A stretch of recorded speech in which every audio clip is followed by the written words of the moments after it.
केंद्र सरकार ने सिटीजनशिप अमेंडमेंट एक्ट यानी CAA लागू कर दिया है। CAA लागू होने के बाद इस नए नियम के तहत सिर्फ 3 पड़ोसी देशों के अल्पसंख्यकों को ही भारत की नागरिकता दी जाएगी। वो देश हैं पाकिस्तान, अफगानिस्तान और बांग्लादेश। अब ऐसे में भारत में दूसरे देशों से आए और रह रहे मुसलमानों का क्या होगा? क्या उन्हें भारत की नागरिकता दी जाएगी? इन सवालों के जवाब को जानने से पहले आपको बताते हैं कि आखिर CAA यानी सिटीजनशिप अमेंडमेंट एक्ट क्या है।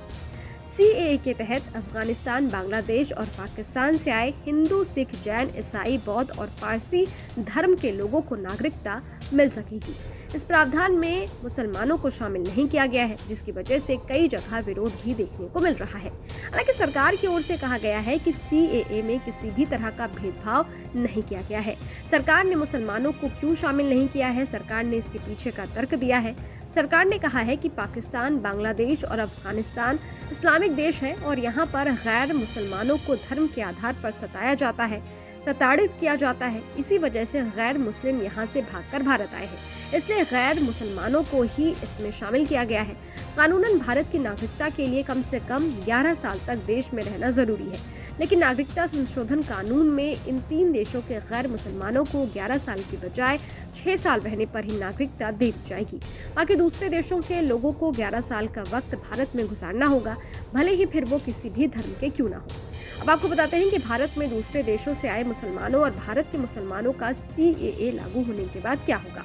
CAA लागू होने के बाद भारत के मुसलमानों की नागरिकता पर कोई असर नहीं पड़ेगा, वो पहले की तरह ही भारत के नागरिक रहेंगे। अब बात करते हैं भारत में पाकिस्तान, बांग्लादेश और अफगानिस्तान से आए मुसलमानों के बारे में। वो कैसे भारत की नागरिकता ले सकते हैं। आपको बता दें कि भारत में नागरिकता अधिनियम 1955 के तहत पहले से ही भारतीय नागरिकता हासिल करने, नागरिकता के नियम तय करने और रद्द करने के संबंध में कानून है। इसमें समय समय पर अमेंडमेंट भी होते रहे हैं। इसी में अमेंडमेंट करके CAA का नया कानून लागू किया गया है। पुराने कानून के तहत कई नियम हैं और उन नियमों को पूरा करने वाला व्यक्ति भारतीय नागरिकता के लिए आवेदन कर सकता है। PMO दिए गए आवेदन पर विचार करेगा।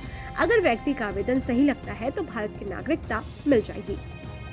भारत की नागरिकता पाने के लिए जो नियम है उसमें कोई भी विदेशी व्यक्ति जिसने किसी भारतीय नागरिक से शादी की हो और 7 साल से ज्यादा समय से भारत में रह रहा हो, वो आवेदन कर सकता है।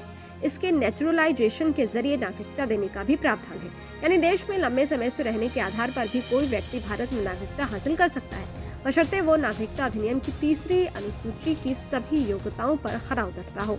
वो नागरिकता के लिए आवेदन कर सकता है। इसके अलावा राष्ट्रमंडल के सदस्य देशों के नागरिक जो भारत में रहते हों या भारत सरकार की नौकरी कर रहे हों, आवेदन पत्र देकर भारत की नागरिकता प्राप्त कर सकते हैं। इसी तरह के कई नियम हैं जो भारत के बाहर के किसी भी धर्म के व्यक्ति को नागरिकता प्रदान करने की सुविधा प्रदान करते हैं। हालांकि यहाँ से साफ कर दें कि नागरिकता देने का अधिकार PMO के पास होता है और वो आवेदन को रिजेक्ट भी कर सकता है। इस मामले में पाकिस्तानी मुस्लिम अदनान सामी का उदाहरण लिया जा सकता है। अदनान सामी जो कि फेमस सिंगर हैं, पाकिस्तान के रहने वाले थे, लेकिन भारत में लंबे समय रहने के बाद उन्होंने भारत में नागरिकता के लिए आवेदन किया।